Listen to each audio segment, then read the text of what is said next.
Welcome to the Clean Truth, where we like to call bullshit on the status quo. What is up? Welcome back to another episode of the Clean Truth. I'm Don. I'm Aaron Summers. I got a hell of a surprise yesterday when I came home from work. Just a little surprise. I walked in the door and Aaron and his fiancee Taylor were at my house. I think you're pretty confused when you walked in and saw us, though. I was very confused. Caught It's me more really of off guard. a look of, dude, what are you doing at my house? And why didn't you text me that you were coming? It was a shocker.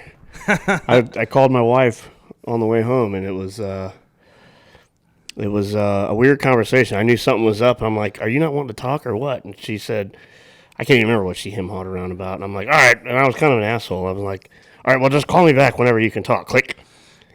So Yeah, it's funny when you called because we just literally got in the car from the airport, and she doesn't even tell us you're calling. I just assume hey, I should probably not say anything while she's on the phone because could be Don, could be whatever. And then that's what she said after. Oh, that was Don. He's not doing what he's supposed to be doing. We better get home. yeah. Well, the surprise was a brand new French bulldog puppy, 8 weeks old. Her name is Luna. Pretty cute pup. So normally we started doing show and tell / product review. Yeah. So I figured Luna would be the show and tell. And she's not in my office, so I can't pick her up and put her on camera. But I don't even know if you could barely see her from the camera distance. The camera, She's I think pretty whatever. small. Couple pounds, few So pounds. just check out my Instagram page. I'm sure it'll be flooded with pictures of Luna here soon. Couple cute pics. Scott, what do you got for Truth or Dare, man? Truth or Dare, huh? Yeah, so a couple weeks ago, how did this get started? I don't remember. It was just a new idea that we came up with, something for fun that we figured we'd start. Yeah, we've been doing it the last couple of weeks, except the one dare that we've had, we still haven't had the opportunity to do, which was a bench press contest between me and Ben with half our body weight. How many reps? So What do you think you could get? What's half your body weight first? I'm probably 212, 215. Yeah. So I don't know. Was that 105, 106, something like that? Maybe 45, 50 reps probably. Bet you could do. I bet you could do more than that. We did a 90-pound. What was it? 95 pounds. Yeah, just the bar and 25s to see how many reps we could get. And I think I did something like 80. And the guy Jake Arvold, one of our employees that won it, I think he did like 110 reps. Jeez. I mean, it's a lot of reps. I mean, even if it's just the bar, I mean, just the movement alone. I mean, you get I would tired. cramp up before that, I think. Yeah. It was pretty fun, though, to do it. Well, We can do it later today. We do half body weight today. I was going to say, we'll get it done this weekend. It'll be live on Instagram because we got to get it done. I'm not going in on that. to puss out on that one. We have a It'll few be, beers first and then, Yeah. really make a good time out of it. What you got? So, most embarrassing moment Ever? ever. Man. And we got to keep it PG, huh? I mean, clean truth. Yeah. Man, you're the guest. I'm going to let you go first so I can think for a Man, second. I got to rack my brain, too. That's a hard one. Most embarrassing moment.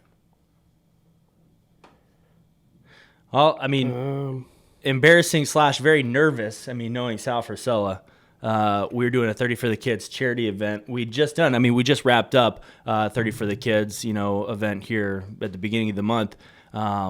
When was it? Did you come to the one? No, you weren't at the one where we did the Vianney High School workout. That was last year. We just did a 30 for the Kids charity workout, which is for those of you that don't know what it is, it's just a 30-day challenge where you pay $30 to be a part of the challenge. All the money that's raised goes to supporting a orphanage that we take care of over in Haiti. Takes care of all their food, their water, their shelter, their housing, their medical care, schooling, Bible study, all of that.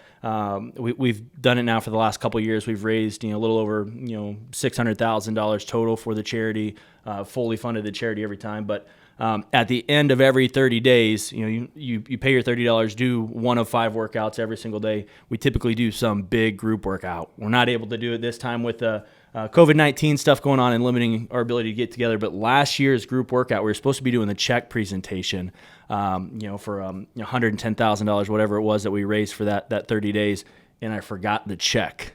Oh boy. It sounds like, Aaron, where's the check? I was like, that's a good question. Where is the check? I didn't grab the check. Oh. So, that's always fun. Have a big crowd of people, people filming, supposed to be unveiling this, extra large, 3x6 check, and no check to be found. So it's always a fun point to be, put on the spot and not follow through. Sal always, likes to remind me of little things like that I've messed up over the years. I would have to say, man, there's just too many to name. I've been in, and I don't get really embarrassed. Like, Yeah. I'm pretty. It's very hard to like physically embarrass me to where I'm like uncomfortable. Some of them that I can think of though were early on when Ivana and I opened Clean Eats here in Wilmington way before we franchised. We were just at that point it was like a bodybuilding meathead cafe, Yep. And I was dieting for a show, and I don't remember which one it was. I don't know, but I was using Tony Friedrich, was doing my prep way back then, and I was miserable, like just miserable day in, day out. And you still have to go to work, you have to perform, you have to put a smiling face on. Well, back then, when Ivana and I were the only two employees, she would work the line, she would cook, and I would be the front counter, and I would always have to talk to customers. It seems miserable. Oh, when you're dieting like that and you're hungry and you're moody and you're crabby, some of the reviews that got left on me personally and called out, they're still on there. If you go back to Google and you can spend the time to scroll back to like 2013 and read some of those reviews, I mean, I've been called a tattooed roid freak. I've been called just about everything. And Those customers ever come back? oh, yeah, absolutely. Yeah.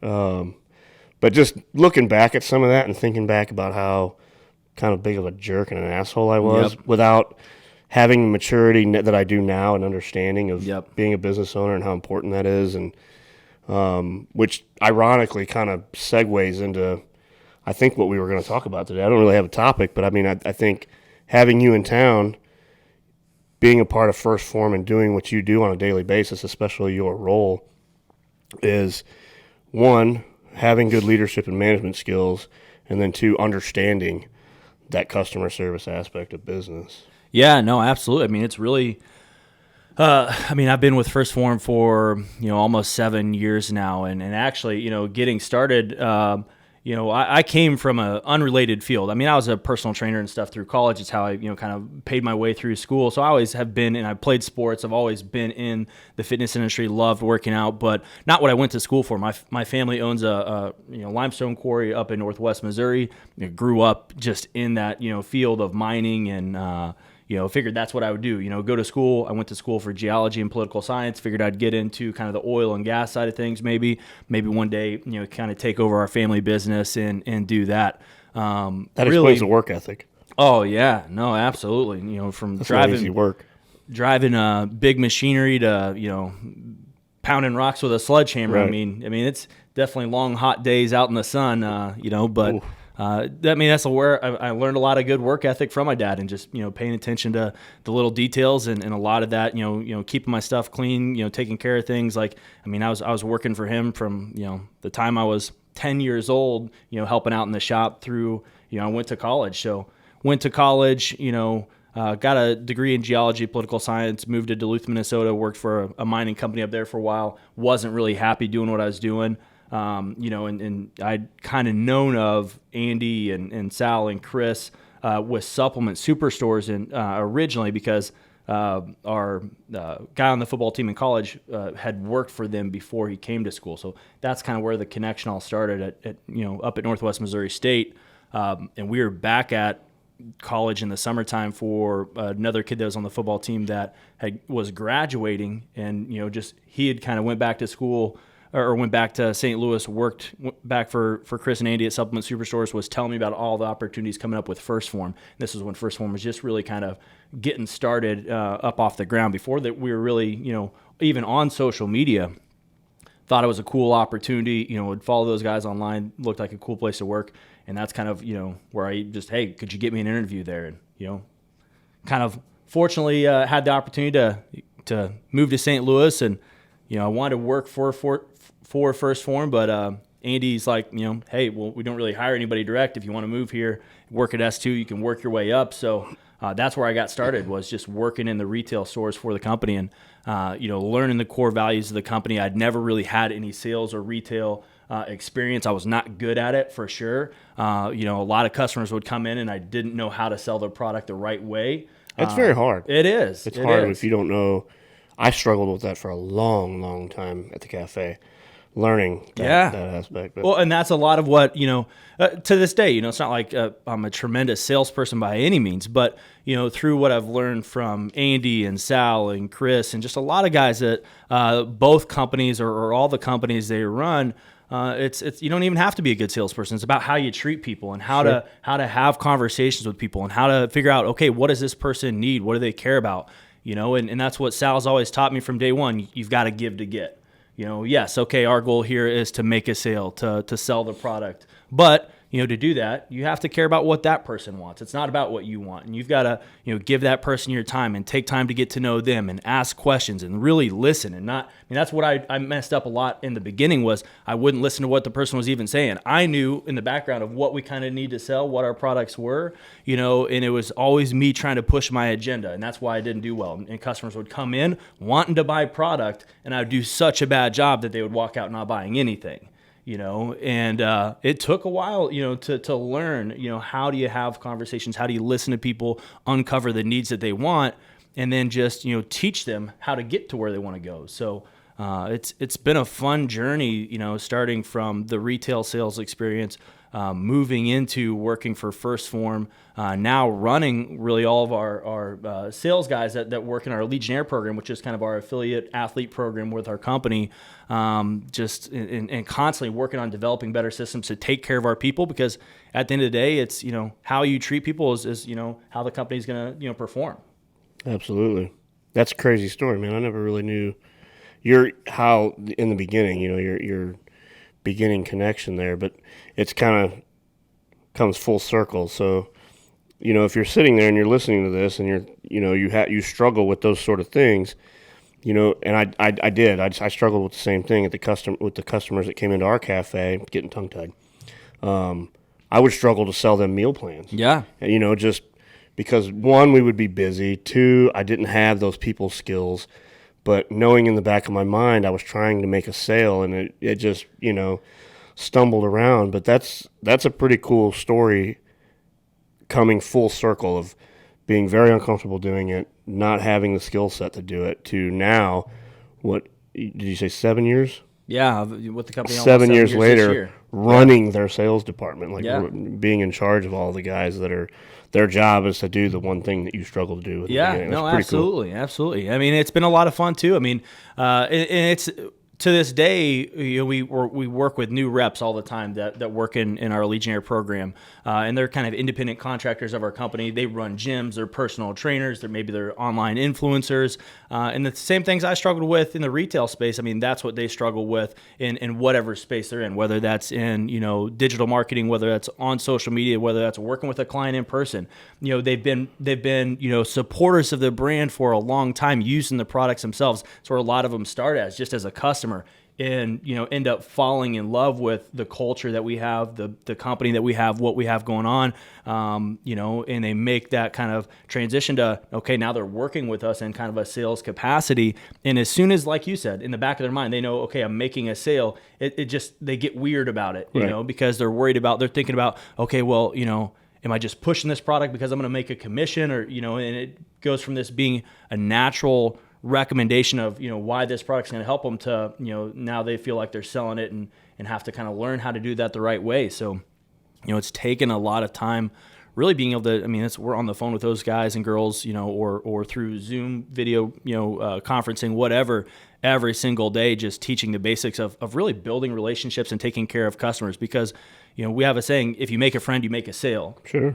And a lot of people get that twisted. They don't focus on the relationship piece of it, and that's where they go wrong. Some of our top salespeople in our company, I mean, they're not amazing salespeople. They're also not the most educated on supplements. They're also not the most jacked, in shape person. They're just good people that care about other people, and that comes through when you have a conversation with them. You can tell when you're sitting down there and talking with them that they're not trying to push a product to just so they can earn a commission. They genuinely are listening to what you have to say, and they care about whatever your goal is, whether that's weight loss, whether it's, they're trying to build muscle, get ready for a show. Maybe they just want to be healthy. Maybe they want to be in better shape so they can play with their kids. But, they're listening. And a lot of times, going back to Sal's point of you've got to give to get, it doesn't even start with making an actual sale of our product. They're taking time to help them maybe with a meal plan or take them, meet them at the gym and show them how to do some exercises. But through doing that, that's where, make a friend, make a sale happens.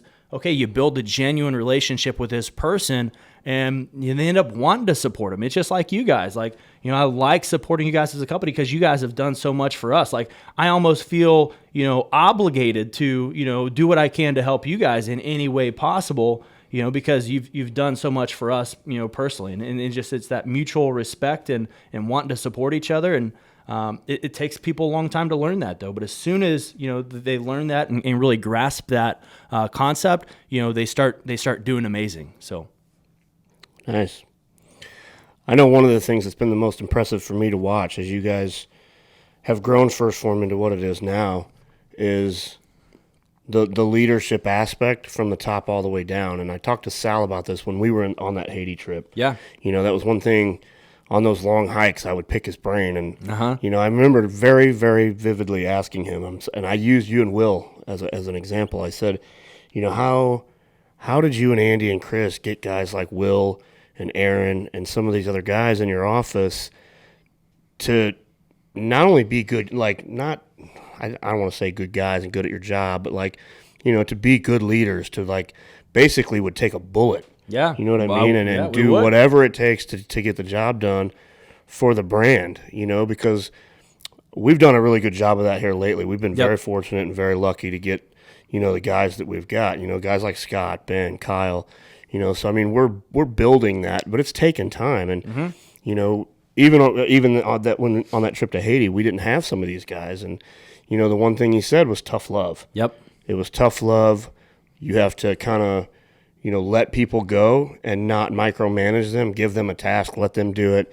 If they screw it up, instead of just pounding them into the dirt and saying, hey, man, you're an idiot, you screwed this up, blah, blah, blah, this is what you did wrong, blah, blah, blah, blah. Explain to them nicely, professionally, but sternly, tough love. Yep. Hey, this is where you went wrong. Next time, try it this way. And it kind of almost gives them a little bit more of a responsibility thought process, I guess, which that's kind of how I used to run my framing crews when I was a carpenter. I was never a yeller or a screamer. Yep. And I don't know if any of you guys have spent time on a construction job. A lot of them are. Exactly what I'm talking about. 90% of them are. I knew that. I knew I was never going to be like that because that's how I came up in that field. So all of the guys that used to work for me are in the same subdivision as I did. They always wanted to frame on my crew because they knew they weren't going to get screamed at. Yep. But they also knew that if they screwed something up, they were going to be held accountable for it. Yep. And they knew that I had a way of dealing with that to where they would never freaking do it again. Yep. I can't tell you how many kids would come to me and they would blister a wall together upside down and 10,000 nails with a nail gun, and the header would be in the wrong spot. And I'm like, well, here's a nail puller, man. I'll see you after lunch. And I wouldn't let them take lunch. And I'm like, you can't do anything until you fix get this that. wall done. Yeah. And it'd take 2 or 3 hours for them to fix it. But I guarantee you that kid never built a wall upside down and wrong ever again. Yeah, and I mean, it's really just a blessing of, Look, I mean, I had really outside of sports, which I think will teach you a lot of valuable leadership skills. But outside of that, was never really in a role where I was in charge of other people or had to lead, on projects or anything. And, Will, Cody, myself, I mean, we were very blessed with obviously just having, amazing leaders in our lives with Sal and with Andy and with Chris and, the guys just at First Form HQ that were there before us. And it was a long process, but the core of all of us that, have been there for a long time that, are kind of running different divisions of the company. I mean, you made the statement of, would take a bullet, and all of us would. I mean, whatever it took, whatever was needed, or, whatever had to be sacrificed, we have a bond that is a very family oriented bond and also kind of a very locker room, sports team type bond. And, just like you were talking about with your framing crew, Sal and with me and Will in particular, because we work very closely with Sal and he's really mentored us and brought us up through. Sure. I mean, my first position in the warehouse when I was, this goes back to 2014, when I quit my job in Duluth, moved down to St. Louis to work the retail stores. I mean, I was making minimum wage at the time and took a big pay cut to even come down and have the opportunity, but I knew I could do well there, and if I did well, it would be worth my time. So coming in working minimum wage, I was working multiple jobs, and that's what they had some openings even at the First Form, the old office we were in back in the warehouse, just folding T-shirts, packing orders, whatever it took, and that's where I kind of got started there. Is like, hey, look, I don't care what you guys need help with. If there's something you need help with, I'll be there and I'll do it. And, Sal saw that in me early on, that I was willing to sacrifice and willing to, prioritize, the company before I ever had a real role there, and he took an interest of that of, okay, he would test me and give me a little task to do, see how well I do it. If I would, execute on that perfectly, him or Andy would give me something else to do, Andy would need something. Hey, would you run this car over to my house or something? Or you go over to my house and plug in these cars and test me, see how I do. Give me another opportunity to do something a little bit more important. And it was just kind of testing. And if I didn't do it correct, just like you said, they'd never, demoralize me or publicly shame me within the company, but they would pull me aside, and sternly talk to me. And just like you said, I would never make that mistake again. And it was constant development for, the first 4 years that I was in the company of, being tested, given opportunities to go and do something maybe outside of what my role was with the company, and have an opportunity to shine. And on little things, they would give me the room they would see me doing it the wrong way, but they would let me make the mistake. Absolutely. So they could come back and teach me how to do it, the right way the next time.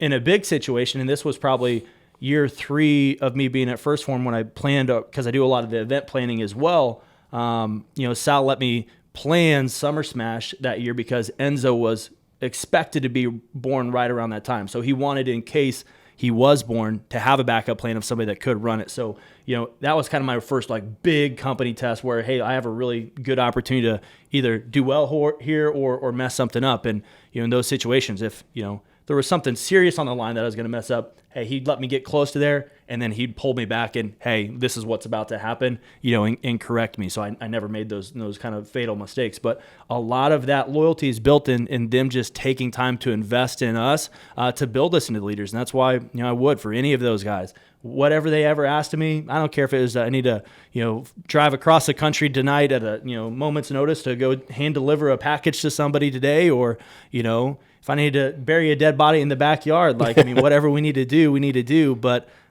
they've invested so much into us and helped us so much along that, it makes us loyal to them. And it makes me not want to let them down in any situation. So I'll do whatever it takes to make sure the job gets done and that it gets done correctly.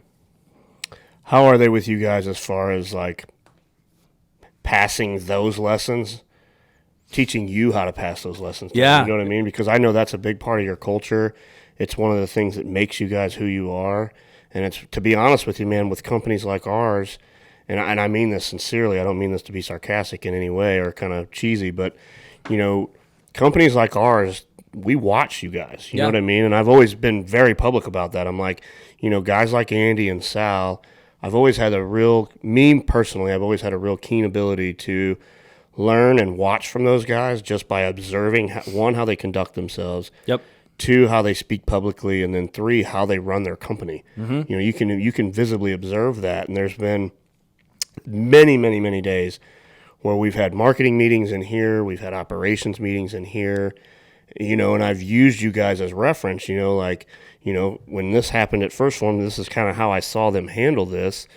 Now, how do we take what I watched them do and translate it into what works with our business, you know, because I'm not talking about copying anything you guys did, No, but I'm talking absolutely. about the Well, process. there's nothing new under the and sun, though. You know, I mean, Sure. that's what we've learned too. I mean, if it's successful over here, I mean, obviously some things are going to be anomalies. It's not going to work Sure. across different businesses, but you know, I mean, there is nothing new under the sun, and you know, that's what, you know, like you talk about us passing things down, and you know, me now managing my guys the way Sal managed me.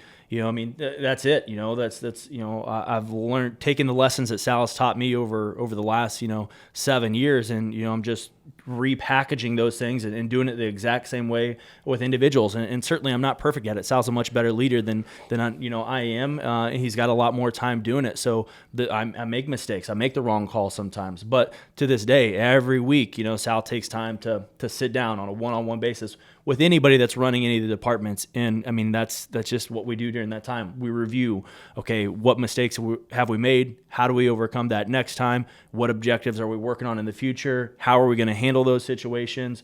You know, it's just time for, he's not telling me what to do. You know, he's giving me the freedom to go and act. And again, sometimes make mistakes, but always there then to correct the situation next time. So you know, every single year, okay, I'm getting a little bit better. I can handle situations on my own a little bit more, you know, and it's just taking what I've learned to, you know, implement the same way that he took the time to do with me. And sometimes that's hard to do because I want to rush the process. Yeah. You know, and it's hard to be patient, you know, especially at the time right now where, okay, we're scaling the company is growing at a very quick rate. You know, it's easy to, you know, where he took a long time to develop me to do X role, you know, you want to kind of skip some of those little things that, oh, maybe from the outside don't seem that important.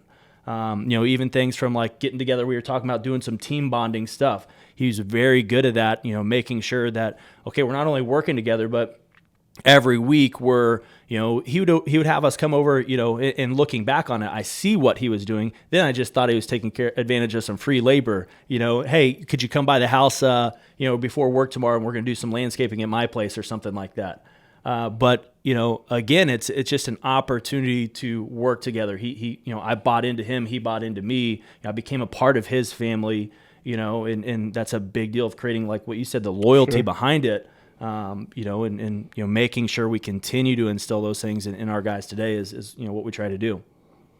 That's crazy. We're right there. I mean, we're a few years behind where you guys are at right now, but we're getting ready to take that step, and that's why I asked that question, because you know, we just interviewed another guy for multimedia work, you know, that would be under Scott, you know, so we've never had to, what am I trying to say? So we've never had the opportunities, I guess, to kind of pass some of the things that Yvonne and I have done over the years down to these guys, and train them how to, you know, do the things that we need to get done. And, you know, the fortunate thing is on our end, which sometimes with certain people gets out of hand, and maybe is our fault for not reining it in, but you know, is creating more of that structure, because we've been very loose here. It's just kind of our culture. It's kind of our brand, and I don't make anybody wear anything specific to work. You know, we don't have, you know, any kind of office etiquette. You know, Scott doesn't punch a clock. He doesn't, you know, when he comes in, I know what he's working on, but I don't have to stand over his shoulder. He doesn't have to submit a report to me. Same thing with Ben. You know, I mean, Ben gives me a report because it's development, so I know what he's doing. But, you know, at some point our company's going to grow, and these guys are going to have a team under them. So it's always going to be important to me to continue to, one, learn myself, but then two, learn how to teach these guys how to pass that stuff down. Yep.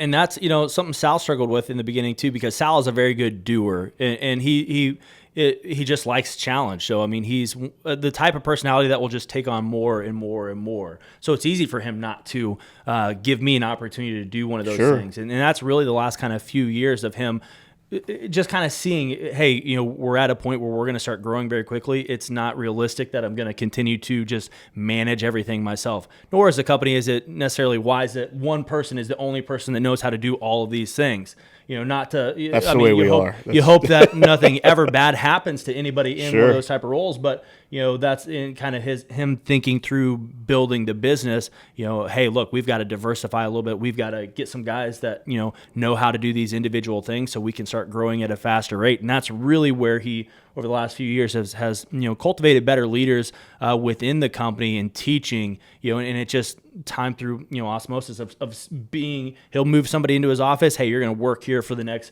6 months right next to me, and you're going to learn exactly how I do this. And that's an investment from the company, that you're taking a guy that's, maybe one of the top performers in another area of the company, and hey, I'm going to pull you out of your role, and you're just going to learn and kind of do with me, for the time being, and then to be able to send him out to do his own thing. And I'm sure you kind of probably are seeing it with Scott and some of your key guys here. Like, you see, and I know Sal did this with me. I mean, he sees me doing something incorrectly, it's his, and it's, I think, just in our nature to want to step in and, hey, I could do that better. I could do it faster. You should do this, and not let that learning curve kind of happen where you make the mistake and have the opportunity to teach them and really, make a lesson out of it. He's a bad example because I wouldn't even know how to turn that camera on. So. Oh, that's Sal too. He doesn't know how to use Excel spreadsheet. So. But what you were saying is, I mean, taking somebody and doing that, what makes that hard is if that person doesn't have the humility to be able to do that, that can go bad very quickly. Sure. And it takes a special kind of person. Yep. Who is a top performer in one area, and you go to them and say, hey, by the way, I'm going to pull you away from your job. Yep. And you're going to do just this for now. Not having that person like revolt or retaliate or like just completely be irate and pissed off with you for however long that is. Sure. That takes a special person, man. Yeah, and I think that's, again, one of our core values is being humble, and that's, I think Andy, Sal, Chris, they all set an amazing example of this every single day. Like, it's not uncommon that I'll see, Andy pick up a broom and be out in the warehouse, sweeping the back of the warehouse, or Sal to come by somebody's desk and, take their trash out, or, just little things like that. Like, they're constantly instilling, like we have our core values as a company, and a lot of, maybe companies have, mission statements or core values, but we really do, live and breathe by those in every single day. It's not that we're perfect on every single one of those core values. Certainly there's moments where maybe somebody is, not humble in the moment, or, nobody's perfect, but the goal is to see those every single day. We've got them big up on the wall. That's the first thing you see when you walk into our office, as a reminder, is something to reflect on every day, that, hey, these are things you need to strive by. And from the leadership standpoint of our company, constantly trying to keep those at the forefront of people's minds, and leading by example being another one of them, with all of those core values, making sure that, hey, it's happening here first. That way, sure, when we take a guy and do something like that, they're humble enough to understand, okay, hey, look, I'm going to have to humble myself. I don't know what I'm doing in this role. I'm going to have to learn something new. I'm not going to be great at it right away, but, I'm being given an opportunity to move up in the company, and I need to learn how to do it, and sit back and watch and learn, make some mistakes. Man, I do it every day. Every day when I come in here. I mean, I'm quote unquote, the title of my job is CEO of this company. And sure. There's every day I walk through here and I'm like, I question whether or not I'm good enough to sit at that level, with guys that run even bigger companies than ours, or even smaller companies of ours. And I'm like, it takes me a while to get over it sometimes. Sure. And I'll get down on myself quite a bit about it, and I'll second guess myself. But, and then I just kind of relate different things that I do compared to some other guys. And I'm just like, you know what? All I can do is come in here every day and do the best that I can. And I'm honestly, I have days where I'm kind of envious of a lot of our multi-unit franchise owners. Sure. These guys, I have no qualms or quarrels of admitting this. Some of these guys are better at building a team and managing a team than I am. Mm-hmm. I mean, our guy in Raleigh, he's built the infrastructure that he's built between his, 3 stores he's got there it's awesome. I mean, I go up there all the time and I'm like, or I'll call Mike on the phone. I'm like, what are you doing? He's like, I'm getting ready to go work on my truck. It's like noon on a Tuesday. But, I mean, he's got it set up to where he has his finger on the pulse of his business, but he's trained these guys and he's developed these guys, and it's just awesome, man. I mean, I never learned that. I never took the time to learn it when I should have. When we first started, I had to kind of hurry up and quickly learn it on the fly. Sure. So I think there's a lot of value, though, to doing something like that and having to learn something on the fly. And look, I mean, it's not going to be perfect. Again, in all things, you're going to make mistakes. But I think there's value in, going out there and being forced to learn something on your own and, go out there and implement it with your team. And, I mean, the good news with you, just like the good news with us over the last few years, it's a growing company. I think people expect, obviously, for things not to be this finely tuned machine. Like, there's going to be mistakes. And so people are willing to go through that process of learning and getting better and evolving as a company. So, I think that's one of the coolest things about us as a company. I mean, we make mistakes and, but we're a team and we learn through those mistakes and get better. And, we're from the team aspect, I mean, we're very accepting of all of that. So sure. Well, man, thank you for coming on and spending the time with us. Oh, no, it's an honor to be here. I'm excited to spend the weekend with you. Yeah, we're going to have a good time. Looking forward to seeing Luna grow up to be a big pup. And, she is sassy, man. Take on Arnold here. Last night was not a good night for me in bed. You didn't get a lot of sleep. I think I was up 3 or 4 times, taking her to the bathroom, and then I would be afraid to roll over on her and squish her. But Don said Luna wasn't going to sleep in the bed last night, and lo and behold, she slept in the bed last night. She was a psycho when we put her in that kennel. She did not like that one bit. But no, man, thank you, and thank you to everybody else at First Form. You guys are all, I mean, just from the top all the way down, I've never met somebody within that organization that had a big head on their shoulders or wasn't willing to just reach out, shake your hand, and talk to you. And yeah. I think that's you guys' core values, and I know I can probably speak for everybody in our company. They just align, and it's been great. It's been great working with all of you guys, so thank you. No, absolutely. Thank you for having me on. It's a pleasure to be here, pleasure to be on the podcast, and look forward to the weekend together. Well, one more thing before we get off here. Yep. I need a little bit of dirt on Sal. Ooh, if he listens to this all the way through, we'll put this at the very end. But man, I mean, Sal's pretty good about. I want to hear about. Dirt. I want to hear about a temper tantrum in the office. Temper tantrum in the office. I mean, that is the thing. Sal. There's only been. We were joking about it like last week, or I guess it's been 2 weeks ago, before the rest of our employees came over to our new office. Just kind of what you're talking about. Like Sal's not somebody that loses his cool very often. And I was applauding for that. Like I very rarely see him. Get uncomfortable in a situation or just lose his cool. And there's one time, and rightfully so, he had asked company-wide for a very simple thing to be done. I'm talking basic, things he was asking, for everybody to get done in the next week. And then showing up at the meeting the next week, 80% of the company had not got it done. And he was very upset about it. And it was the most upset I've seen him ever get. Mainly because he was just, disappointed in the fact that, hey, we're supposed to be doing X, Y, and Z, and we're growing as a company, yet we've failed to execute such a simple task that, was asked of him to do. So that was not a good day for a lot of people. Andy and Sal, they'll butt heads every once in a while. They're both good athletes, and they're both very aggressive in business. So that's, again, going back to a locker room mentality. I mean, we talk about putting, a boxing ring out back just so we could settle some feuds or disputes. I'd pay to see that. Oh, man, it's great. It's great, But at the end of the day, I mean, it's hard to rattle Sal's cage very much and ask for dirt. I don't know what dirt I would give you. He's pretty good about cleaning up after himself, and if he does make a mistake, making sure nobody knows about it. But yeah, he's I'll great. tell you, if he does win something, you will never forget it as well. Oh, I'm fully aware of that. That's how I introduced him when he did the headline speech at our convention last year, and that's how I introduced him. I was like, this guy coming up to talk is the only man that I've ever met that would knock over an 80-year-old woman in a foot race. Absolutely. Just to turn around, point at her while she's down on the ground and say, I beat you. Yeah, no, absolutely. Anything that we have ever competed against, even if I have actually beaten him, in his mind, he will find a way to twist it to make sure that, he was the actual winner of this. I dig it. It's a trait that he will never let go. He's got to win at all things. So yeah. Well, man, thank you again.